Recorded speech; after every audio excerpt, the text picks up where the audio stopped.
En lo que se refiere a gráficos por computador, es muy cierto que estamos en una época de transición bastante importante.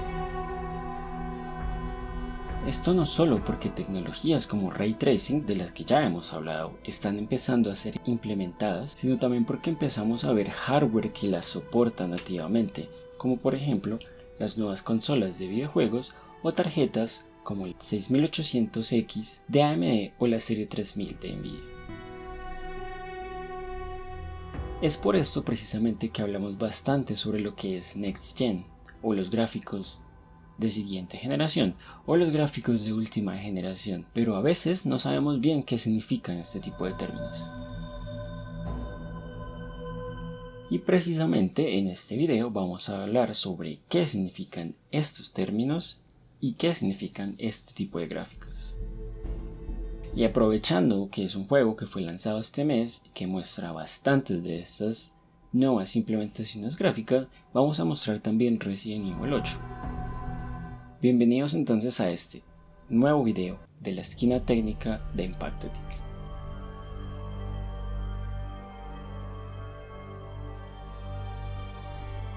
Empecemos hablando primero sobre qué significan gráficos de última generación o de Next Gen. En términos simples, esto hace referencia a aplicaciones gráficas o juegos que debido a las tecnologías que implementan y debido a lo demandantes que son, no pueden ser ejecutadas de la misma manera por hardware viejo, como por ejemplo el Xbox One o el PlayStation 4. Y es que acá precisamente una referencia fácil son las consolas, ya que un juego nativo para las nuevas consolas, el PlayStation 5 o el Xbox Series X o S, nunca se va a ejecutar tan bien en las consolas un poco más viejitas.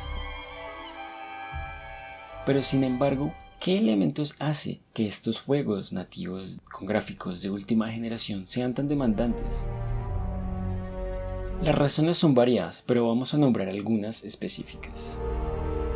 Una de las más importantes y de las que más se habla es la resolución a la que está corriendo el juego.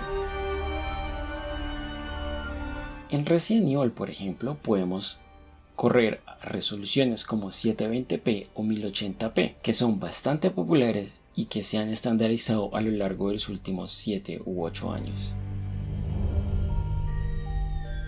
Sin embargo, también puede ejecutarse a resoluciones como 1440p o 4K, que son muchísimo más demandantes en el hardware. 4K, por ejemplo, significa correr el doble de píxeles que a 1080p, con más fidelidad gráfica y sin sacrificar fluidez. Es por esto que en muchas ocasiones la resolución es uno de los elementos más demandantes y que, por ejemplo, AMD ha sacado su solución Fidelity FX con resolución variable, o Nvidia tiene su DLSS, de los cuales ya hemos hablado en un video.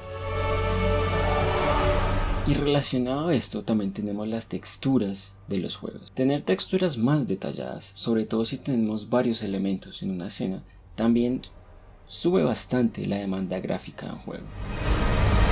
Una aplicación gráfica de última generación puede, por ejemplo, tener texturas bastante altas en los objetos, pero sin que esto necesariamente signifique sacrificar la fluidez. Incluso si a veces encontramos que si nos acercamos mucho, las texturas no son tan altas.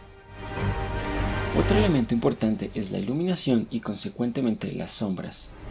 Elementos como sombras más realistas, los difuminados de la sombra y la luz, por ejemplo, o las siluetas que los objetos proyectan sobre el suelo, e incluso la difusión de la luz en las nubes, todos estos son elementos que tienen que ver con la iluminación. Y que entre más altos sean, obviamente tendremos una experiencia mucho más inmersiva. Resident Evil 8 hace, por ejemplo, uso de elementos como una niebla volumétrica que hace que se tenga una textura mucho mejor, la oclusión ambiental apoyada por hardware de AMD que no hace que el contraste entre la luz y la oscuridad sea mucho más marcado, e incluso sombras con resolución dinámica que cambian dependiendo de hacia dónde estamos mirando nosotros los usuarios. Porque es que sí, las sombras también tienen resoluciones. Por último, y no menos importante, Ray Tracing se ha convertido en un apartado que también define bastante las gráficas de siguiente generación. Es cierto que juegos como por ejemplo Resident Evil 8 o Cyberpunk 2077 implementan soluciones de ray tracing y que precisamente consolas como la PlayStation 5 o el Xbox Series X o S y tarjetas gráficas como la 6800X de AMD o la serie 3000 de Nvidia implementan hardware dedicado específicamente a procesar el ray tracing. Sin embargo, lo cierto es que el ray tracing continúa siendo una de las opciones más demandantes, gráficamente hablando. Resident Evil 8, por ejemplo, muestra un ray tracing bastante bien implementado, pero que incluso así sufre cuando nos encontramos en escenas como por ejemplo con agua, con reflejos, como por ejemplo espejos, y la fluidez del juego se baja un poquito.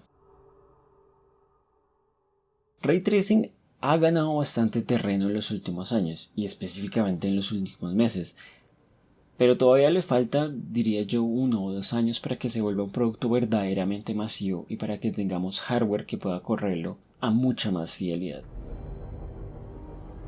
Entonces hablamos de resolución, de las texturas, de la iluminación y de ray tracing como algunos de los aspectos más importantes en los gráficos de última generación. Juegos como Resident Evil 8, que fueron lanzados este mes, pero que llevan bastantes años de desarrollo, muestran hasta qué punto tan alto han llegado los gráficos por computador y que seguramente seguirán mejorando a medida que pasan los años. Y bueno, hablando específicamente de Resident Evil 8, aunque se sale un poco del objetivo del video, es un juego bastante bien que le recomiendo a todos los fans de Resident Evil, porque sin duda alguna es una de las mejores mezclas entre gráficos de alta fidelidad y del juego clásico que es Resident Evil, con el mismo terror y con los mismos saltos de miedo por los que se ha caracterizado la serie. No olviden darle me gusta al video si les ha gustado y por qué no suscribirse, o tal vez dejarnos un comentario con sus sugerencias, o si ya han jugado Resident Evil 8, cuéntenos qué han pensado del juego. Muchas gracias por vernos y nos veremos en el próximo video.